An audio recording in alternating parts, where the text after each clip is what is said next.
এবার এই কেমন স্টাইলের শুভ নববর্ষর বার্তা দিয়ে ক্যামেরাবন্দি স্বপ্ন মুভি পর্নের জর্জের শাড়ি পরে নিজের ফেসবুক অ্যাকাউন্টে প্রতিদিনের মতো আজকেও বেশ কিছু স্থিতিচিত্র প্রকাশ করেন। ক্যাপশনে দিয়েছেন, শুভ নববর্ষের প্রথম দিনে আমার ভালোবাসা জানবেন, গোটা বছর আপনার ভালো কাটুক, সুস্থ অধিকারী হন, এমনটাই কামনা করি। বাংলা নববর্ষ 1432। বুবলির এত সুন্দর একটি ক্যাপশন দেখে মুগ্ধ হয়ে গেছে দর্শকদের প্রাণ। তাই তো ফটো পোস্ট করার সাথে সাথে ক্ষণিকের মধ্যে ছড়িয়ে পড়ে সোশ্যাল মিডিয়ায়। শবনম বুবলি শুভ নববর্ষ উপলক্ষে ফটো পোস্ট করা দেখে মন্তব্য করেছেন অনেকেই।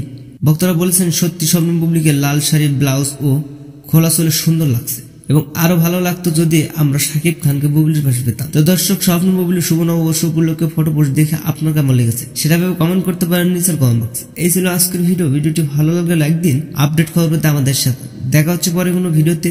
ততক্ষণ সব ভালো থাকবেন, সুস্থ থাকবেন। আল্লাহ হাফেজ।